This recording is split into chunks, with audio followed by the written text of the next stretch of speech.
morning. It is 9:30 in the morning. Just now starting the vlog. We had an hour bus ride here. Took a little nap, but we're ready to rock and roll. We are headed to the DMZ, baby. That's right. We're going to North Korea.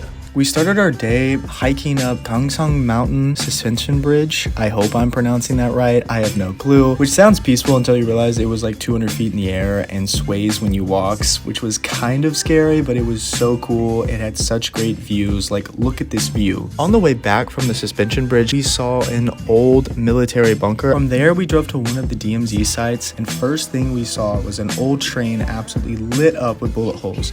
Just a good reminder of how tense this border once was and still kind of is. The whole feeling we had there was very eerie, but it was so cool to learn about the history and just see the border. Right next to the train was a long stretch of fence covered in ribbons, and our tour guide told us that all of the ribbons were covered in messages of hope and peace. It was finally lunchtime. All of us were starving, and luckily there's a Frank burger at the DMZ. I ordered a bulgogi burger, which was absolutely fire, and I also got a vanilla shake, and as you can tell, I absolutely crushed my meal. It was so good. 10 out of 10. I would totally get one of those again. After our meals, our tour guide graciously showed us the gift shop. I saw some real North Korean money. So I guess if I ever end up in North Korea, I can actually buy something. Just outside of the gift shop, we ran into a monument dedicated to the United States forces in the Korean War, which I thought was one of the coolest things. As we got closer, we saw this checkpoint, and on the other side, you guessed it, North Korea.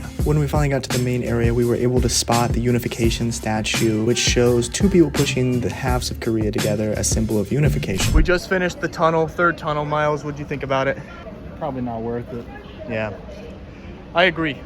Ford, third tunnel, thoughts? I think the experience was worth it. The destination at the end was lame, but yeah, crouching through a tunnel for 20 minutes was really cool. it was, yeah, but I'll never do it again. Yeah, facts. Now, unfortunately, they did not allow us to take photos of North Korea. Luckily, our tour guide had photos and she sent them to us. So, here they are.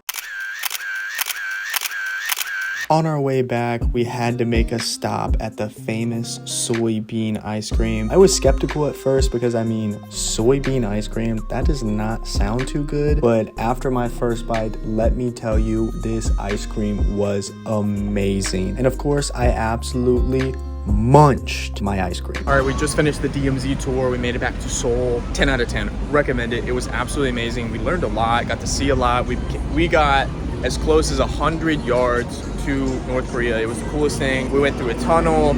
Our tour guide Yoon, hit her up. She's amazing. I booked it on Klook, so give it a go. But right now we're headed to try some Korean corn dogs. I'd been wanting to try a Korean corn dog so bad. We saw this place and we had to go in. And I ordered just the basic corn dog, and look at her in all of her glory. Oh my gosh, it looks so good. And then, you know, I had to eat it. After that first bite, I think I just bit into what is probably the greatest corn dog I will ever eat. And to wrap up our day, we decided to head to the Banpo Bridge to watch the famous rainbow light show over the Han River. It was such a peaceful and great way to end such an unforgettable day. Thanks for watching, and I'll see you in the next one.